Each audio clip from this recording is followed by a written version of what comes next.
الحمدللہ رب العالمین والصلاة والسلام علی سید الانبیاء والمرسلین اما بعد فاعوذ باللہ من الشیطان الرجیم بسم اللہ الرحمن الرحیم۔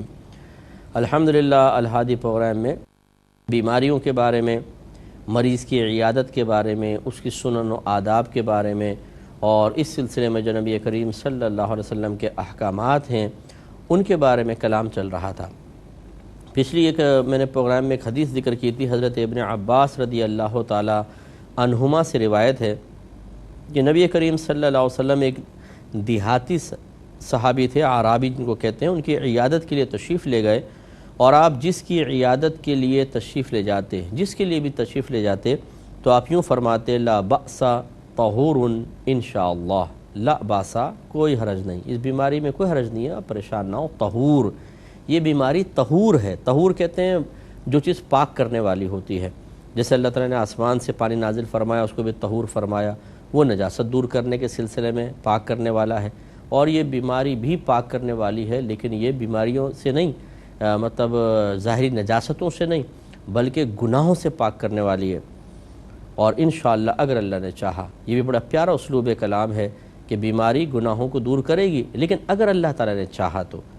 اور چاہت مشیت الہی اسی کے ساتھ آپ مقید کر سکتے ہیں،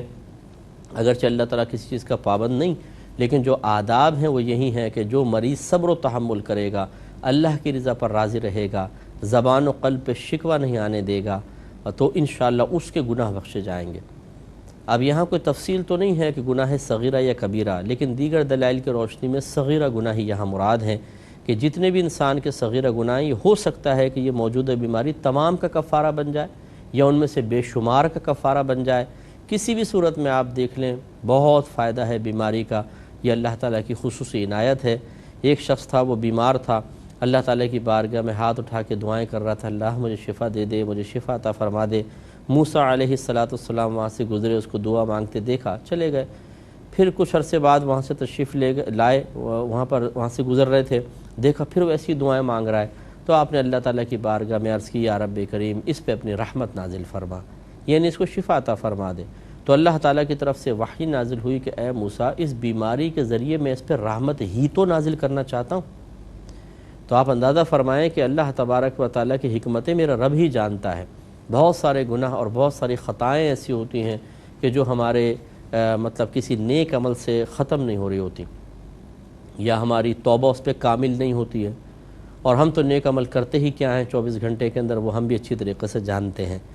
تو پھر اللہ تعالیٰ کی رحمت، یہ بہت بڑی رحمت ہے، اللہ کا کرم ہے، ورنہ وہ تو بے نیاز ذات ہے۔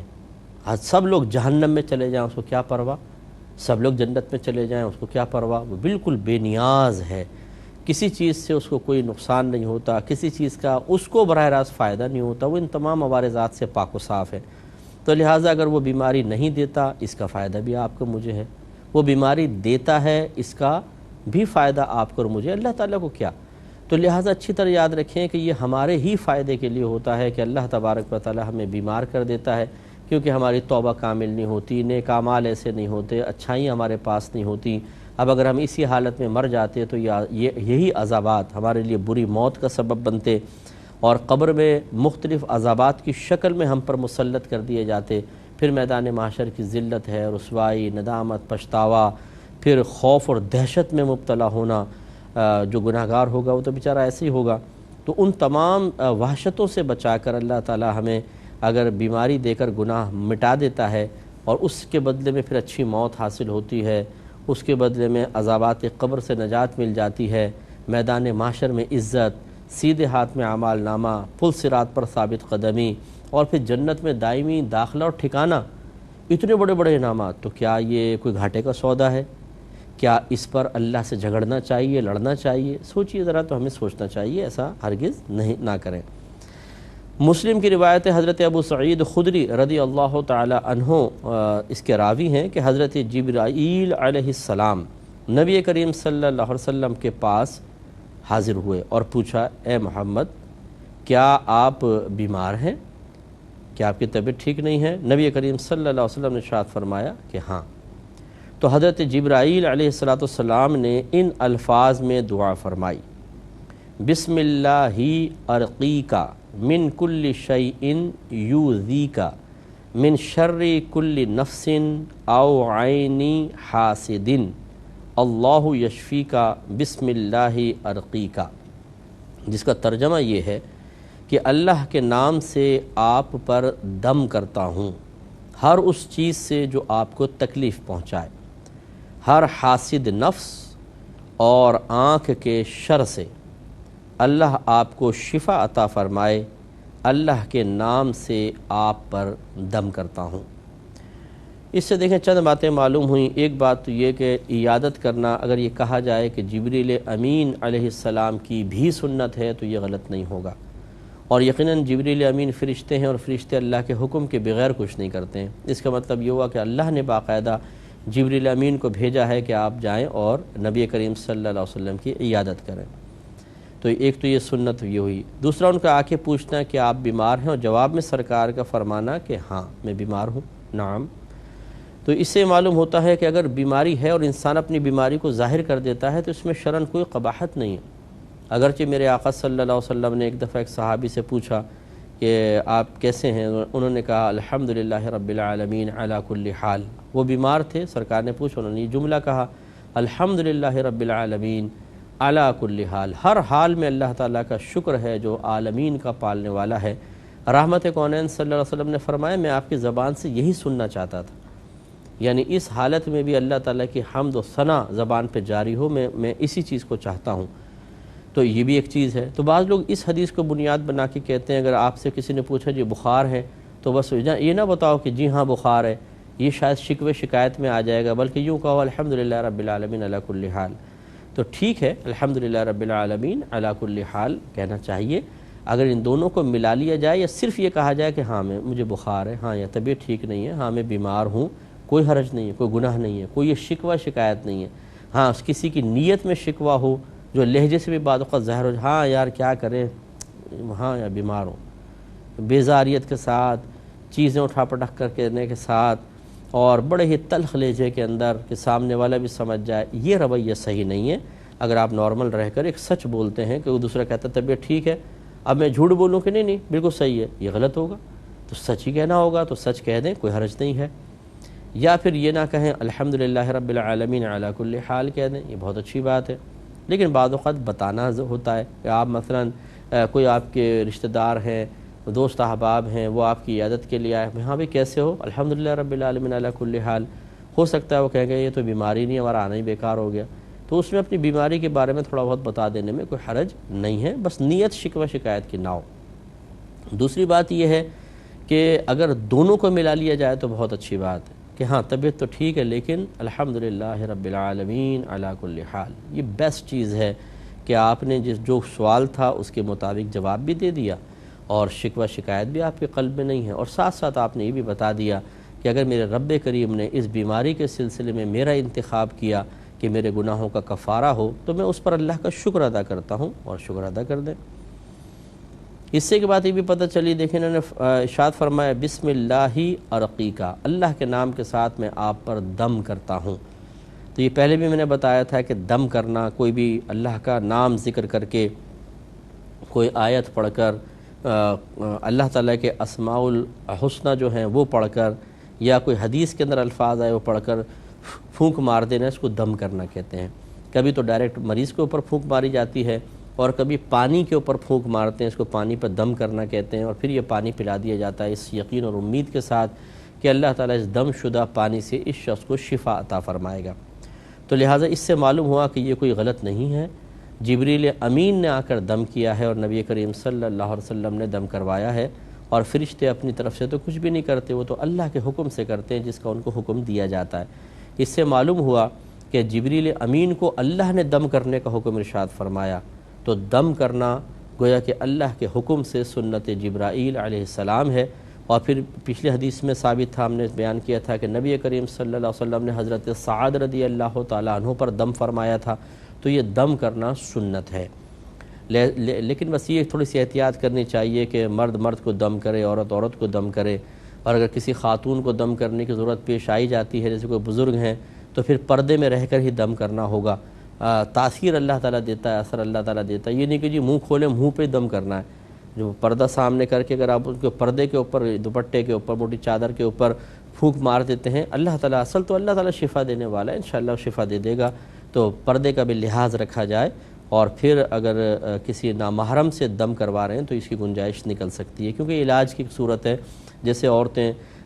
میل ڈاکٹر کے پاس جاتی ہیں، مرد ڈاکٹرز کے پاس جا کر نفس چیک کراتی ہیں، وہ دیگر بیماریوں کے سلسلے میں چیک اپ کرتے ہیں، اور شریعت نے اس کی اجازت دی ہے، ایسے ہی دینی معاملات کے اندر۔ لیکن بہرحال یہ ضرور ہے کہ آج کل شعبہ کوئی بھی ہو، اس میں خرابیاں بہت ساری ہوتی ہیں، تو عاملین کے شعبے میں بھی بڑی گڑبڑ ہے، اور بلکہ بہت ہی گڑبڑ ہے۔ یہ آپ دیکھتے رہتے ہیں پروگرامس وغیرہ، اس لیے خواتین ذرا احتیاط کے ساتھ ہی جائیں، اور وہ دم کریں تو ان کو پردے میں رہ کے دم کروائیں، اللہ تعالیٰ برکت و شفا دینے والا ہے۔ اس میں ضمناً چند باتیں آئیں تو میں اس کے کلام کر دیتا ہوں۔ انہوں نے دعا کرتے ہوئے کہا کہ اللہ کے نام کے ساتھ میں آپ پر دم کرتا ہوں ہر ایسی شے سے جو آپ کو اذیت دے، یعنی میرے اس دم کی برکت سے آپ کو اذیت والی چیزوں سے نجات ملے، وہ آپ سے دور رہیں۔ اس کا مطلب یہ ہوا کہ اگر پاکیزہ الفاظ سے قرآن پاک کی آیات سے دم کیا جائے تو انسان اذیت ناک چیزوں سے محفوظ ہو سکتا ہے۔ اسی طرح ہر شر کرنے والے نفس سے، یعنی جو آپ کے دشمن ہیں، جو شرور پیدا کرنے والے ہیں، ان سے بھی آپ کو عافیت رہے گی۔ او عینی حاسدن، اور ہر حاسد کی آنکھ سے، نظر سے، یعنی نظر بد۔ یہ حاسدین کی زیادہ لگتی ہے جو حسد کرتے ہیں۔ حسد کا مطلب ہوتا ہے کہ آپ کے پاس اللہ تعالیٰ کی کسی نعمت کو موجود دیکھ کر سامنے والا یہ ارادہ کرے کہ اللہ تعالیٰ اس سے نعمت چھین کر مجھے حاصل ہو جائے اور یہ اس سے محروم ہو جائے، اس کا نام ہے حسد۔ اور یہ بڑی خطرناک بیماری ہے، اللہ تعالیٰ ہر ایک کو اس سے نجات عطا فرمائے اور اس مہلک بیماری سے دور رکھے۔ تو جب کسی کو حسد ہو جاتی ہے تو پھر وہ جب نظر ڈالتا ہے نا ہمارے اوپر، یہ حسرت بھری نظر، نعمت کے چھن جانے والی نظر، اور دل میں کینہ بغض رکھ کر جو نظر ڈالتا ہے، اس کے بعض اوقات منفی اثرات مرتب ہوتے ہیں۔ ویسے نظر اپنے قریبی لوگوں کی بھی لگ جاتی ہے، ماں باپ کی بچوں کو لگ جاتی ہے، شوہر کی بیوی کو، بیوی کی شوہر کو نظر لگ سکتی ہے، یہ پاسبل ہے۔ لیکن یہاں پہ جو مراد ہے وہ حاسد کی نظر ہے، کہ جو آپ سے جلتا ہے، کڑتا ہے، بغض رکھتا ہے، کینہ قلب میں رکھتا ہے، نفرت رکھتا ہے، ناپسندیدگی رکھتا ہے، وہ بعض اوقات بری نظر سے دیکھتا ہے، اس کی نظر میں قہر ہوتا ہے، اور اس کی نظر میں نفرت ہوتی ہے، اس کی نظر میں ایک تمنا پوشیدہ ہوتی ہے۔ وہ آپ کو اس نظر سے دیکھنا چاہتا ہے کہ یہ غم زدہ ہو، اس کی نعمت چھن چکی ہو، اس پہ رو رہا ہو، یہ صدمے کے اندر ہو۔ لیکن جب وہ آپ کو دیکھتا ہے اور ایسے نظر نہیں آتا تو اس کو تکلیف ہوتی ہے، رنج ہوتا ہے، اور یہ پھر بری نظر بعض اوقات انسان پہ برے اثرات مرتب کرتی ہے۔ اور نبی کریم صلی اللہ علیہ وسلم نے اس کی خود خبر دی ہے، النظر حق، سرکار نے ارشاد فرمایا کہ نظر بد حق ہے، یہ نظر لگ جایا کرتی ہے۔ تو اب اس کا مطلب یہ ہوا، آپ دیکھیں کبھی گھروں کے اندر ایسا ہوتا ہے کہ نئی پلیٹ ٹوٹ جاتی ہے، کپ ٹوٹ جاتے ہیں، آپ کھانا کھا رہے ہو، پھندا لگ جاتا ہے، کسی کے گھر جاتا ہے بچہ، واپس آتا ہے بیمار ہو جاتا ہے، یہ نظریں بعض اوقات اپنا اثر کر رہی ہوتی ہیں۔ ایسی صورت میں ہمیں نظر اتارنی چاہیے۔ جس پر نظر لگ جائے 3 مرتبہ سورہ کوثر پڑھ کے دم کر لیں، اس سے بھی نظر دور ہوتی ہے۔ یا جو ہم عموماً مرچوں والا آپ کو ٹوٹکا ہمارے گھروں کے اندر رائج ہے، بتاتے ہیں، اور بڑا مؤثر ہے اور مجرب المجرب ہے، یعنی کئی مرتبہ اس کا ہم نے تجربہ کیا ہے، بہت اچھا ہے کہ 7 مرچیں لے لیں، جس بھی شخص کے اوپر نظر ہو اس پہ 7 دفعہ یوں گھما لیں، اس کے سر کے اوپر یا جسم کے اوپر اس طرح گھما لیں، اور اس کے بعد 1 مرتبہ سورہ اخلاص یعنی قل هو اللہ شریف پوری صورت پڑھ کر اس پہ دم کر دیں، اور ان مرچوں کو چولہے میں جلا دیں۔ اگر نظر ہوگی تو دھانس نہیں آئے گی۔ دھانس کا مطلب اس کی جو ایک مرچیں ہوتی ہیں، اڑتی ہیں دھواں، کہ وہ جو اگر ہمارے سانس کے ذریعے اندر جائے تو کھانسی لگ جاتی ہے، بہت زیادہ آنکھوں سے پانی بہنے لگ جاتا ہے، کیونکہ مرچوں کی جو وہ اسمیل ہوتی ہے، یا کہہ لیں کہ اس کے دھواں ہوتا ہے، بڑا خطرناک ہوتا ہے۔ لیکن اگر نظر ہوگی تو بالکل آپ پاس کھڑے ہو کے لمبے لمبے سانس لیں، کچھ بھی نہیں ہوگا۔ یہ اس بات کی علامت ہے کہ نظر تھی۔ تو علماء یہ فرماتے ہیں کہ آپ نے ایک دفعہ اس طرح کریں، جب وہ مرچیں جل جائیں پھر 7 مرچیں لے کر پھر اس کو سر پہ گھمائیں، سورہ اخلاص پڑھ کے جلائیں، حتیٰ کہ آپ کو دھانس آنا شروع ہو جائے۔ صحیح طریقہ یہ ہوتا ہے نظر اتارنے کا، جب دھانس آنے لگے گی اس کا مطلب نظر اتر گئی۔ اور اگر آپ نے جلائی، دھانس نہیں آئی، لیکن آپ نے پھر اس پروسیس کو جاری نہیں کیا، تو اس کا مطلب یہ ہوا کہ آپ نے اس کو تھوڑا سا چھوڑ دیا ہے، مطلب آپ نے ابھی نظر اس کی باقی ہے، بس نظر باقی ہے تو اس کا مطلب یہ ہے کہ ابھی اثرات رہیں گے، اس لیے تھوڑا سا یہ کر لے تو بہتر ہے۔ اگلی حدیث کی طرف آتے ہیں۔ حضرت ابو سعید خدری رضی اللہ تعالی عنہ اور حضرت ابو ہریرہ رضی اللہ تعالی عنہ سے مروی ہے، یہ دونوں بیان کرتے ہیں کہ رسول اللہ صلی اللہ علیہ وسلم نے ارشاد فرمایا کہ جس نے بھی کہا لا الہ الا اللہ واللہ اکبر، لا الہ الا اللہ واللہ اکبر، تو اس کا رب اس کی تصدیق کرتے ہوئے کہتا ہے تو اس کہ میرے سوا کوئی معبود نہیں اور میں سب سے بڑا ہوں۔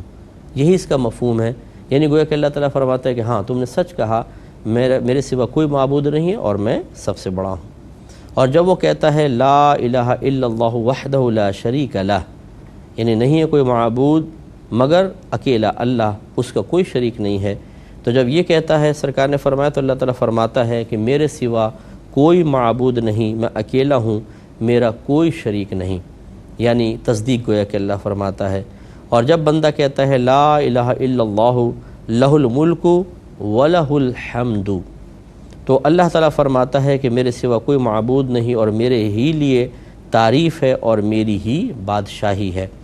اور جب وہ کہتا ہے لا الہ الا اللہ ولا حول ولا قوت الا باللہ، تو اللہ تعالیٰ ارشاد فرماتا ہے کہ میرے سوا کوئی معبود نہیں، گناہ سے پھرنے اور نیکی کرنے کی ہمت صرف اللہ تبارک و تعالیٰ کے توفیق سے ہے۔ تو یہ جو جملے چند اذکار سرکار نے ذکر فرمائے، اس کے بعد فرماتے ہیں کہ جو شخص مذکورہ کلمات اپنی بیماری میں پڑھے پھر وہ اس میں مر جائے تو اسے جہنم کی آگ نہیں کھائے گی۔ اس پہ انشاءاللہ مزید کلام کریں گے نیکسٹ پروگرام میں۔ وآخر دعوانا ان الحمدللہ رب العالمین۔